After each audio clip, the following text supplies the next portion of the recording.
বর্তমানে দেশে ইনসাফ প্রতিষ্ঠান নামে ধোঁকাবাজি চলছে বললেন চরমোনাই পীর।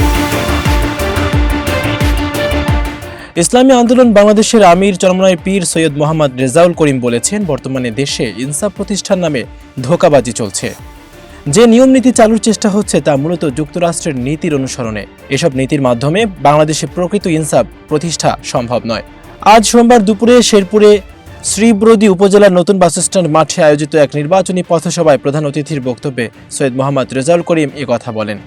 শেরপুর ৩ শ্রীবরদী ঝিনাইগাতি আসনে ইসলামী আন্দোলন বাংলাদেশের মনোনীত হাতপাখা প্রতীকের প্রার্থী আবু তালেব মোহাম্মদ সাইফুদ্দিনের পক্ষে এই পথসভার আয়োজন করা হয়। সৈয়দ মোহাম্মদ রেজাউল করিম বলেন, ২০২৪ সালের ৫ই আগস্ট দেশে যে ইসলামী পরিবেশ সৃষ্টি হয়েছিল সেটিকে তিনি ইসলামের একটি বাক্স হিসেবে দেখেছিলেন, কিন্তু বর্তমানে তারা সেই অবস্থান থেকে সরে এসেছেন, কারণ সেই ইসলামের বাক্সটি ছিনতাই করে নেওয়া হয়েছে। তিনি বলেন, আমরা যে উদ্দেশ্যে একসঙ্গে ছিলাম সেই উদ্দেশ্য আর অবশিষ্ট নেই।